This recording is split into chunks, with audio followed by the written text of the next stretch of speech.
દેવાયત ખવાડને આજે કોર્ટમાં હાજર કરવામાં આવ્યા હતા, તેને લઈ હવે દેવાયત ખવાડને મોટી રાહત આપવામાં આવી છે।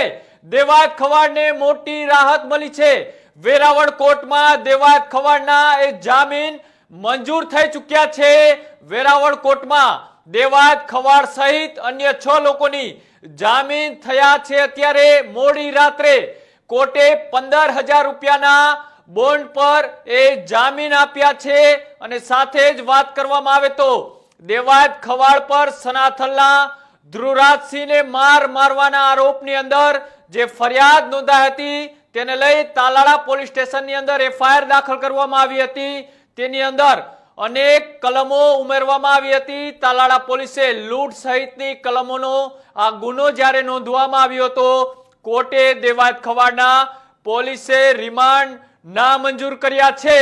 કોર્ટ દ્વારા એ રિમાન્ડ છે તે નામંજૂર કર્યા છે। એટલું જ નહીં, સાથે તમામ આરોપીઓના એ જામીન મંજૂર કરી દેવામાં આવ્યા છે। તાલાળા પોલીસે 7 દિવસના રિમાન્ડની માંગ પણ કરી હતી।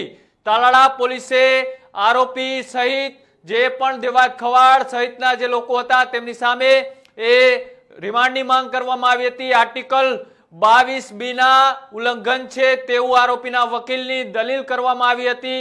ધરપકડના કારણે આરોપીને જાણ કરાઈ ન હતી તેવું પણ એ વકીલ દ્વારા કહેવામાં આવ્યું હતું। સુપ્રીમ કોર્ટના જજમેન્ટ રજૂ કરી રિમાન્ડ અરજી સાંભળવા પર વાંધો લીધો હતો અને આરોપીઓને જામીન પર છોડી દેવાની એ દલીલ એ વકીલ દ્વારા કરવામાં આવી હતી।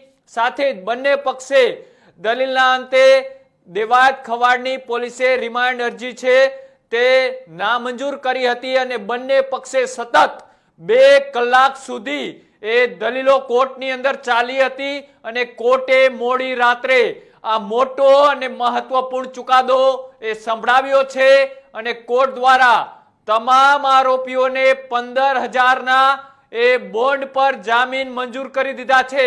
આ દેવાયત ખવાડને લઈ મોટા અને મહત્વપૂર્ણ સમાચાર અત્યારે એક ગીર સોમનાથના વેરાવળ કોર્ટથી સામે આવી રહ્યા છે કે જ્યાં 15,000ના બોન્ડ ઉપર મોડી રાત્રે દેવાયત ખવાડ સહિતના જે આરોપીઓ હતા તેમને જામીન ઉપર મુક્ત કરવામાં આવ્યા છે। અનેક શરતો પણ રાખવામાં આવી છે। અત્યારે તેમને તાલાળા પોલીસ સ્ટેશને લઈ જવામાં આવશે।